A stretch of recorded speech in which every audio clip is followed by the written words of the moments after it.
And I want to thank Mark. He's been a great Secretary General of NATO. I'm not happy with NATO because of what they did with Greenland. And I'm not happy with NATO because of the fact that they didn't want to help us with the #1 state sponsor of terror, that's Iran. They were unwilling to help us. Now, in all fairness, I didn't speak to Mark about it. I think if I did, it might have been different, but we didn't need help.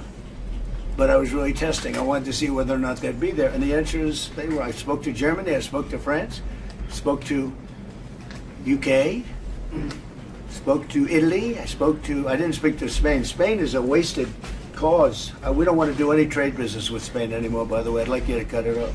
Spain is a terrible partner in NATO. They don't participate, they don't pay. I don't want anything to do with Spain. Cut off all trade with Spain, please, including visits.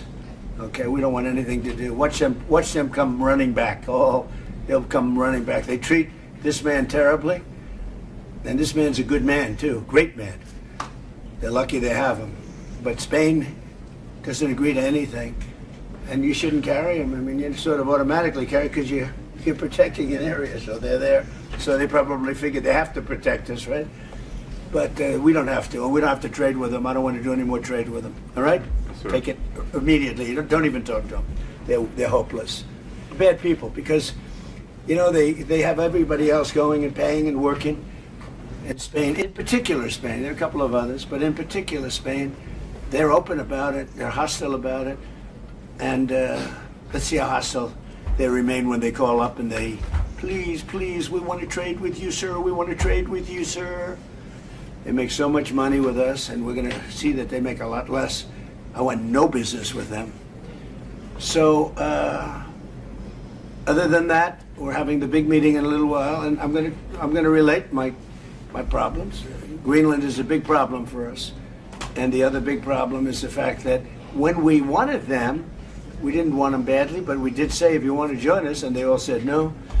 But when they could have, they weren't there for us, and we've been there for them. We spent over $1 trillion over the last short period, $1 trillion, in order to protect these countries from Russia, and has nothing to do with us. We have an ocean, but it's been a long-term thing, and they haven't treated us right. And Mark understands that.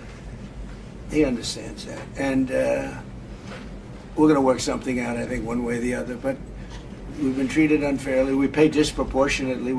We had a time when we were paying 100%. We were paying 100% of NATO, and yet a lot of the countries weren't paying anything. But there was calls made a few weeks ago. I spoke with UK, and the Prime Minister said, well, we don't want to help you now, but we'll help you when the war's over. I said, that's not good. And likewise, I spoke to Germany. They didn't want to help. Spoke to France. They didn't want to help. Nobody wanted to help.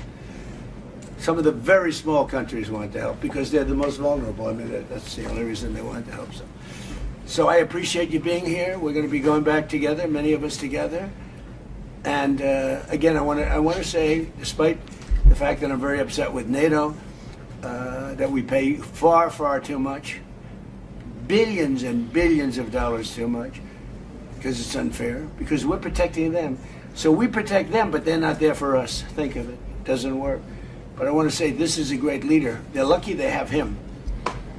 It's their biggest asset. You want to know the truth? So, Mark, would you say a few words?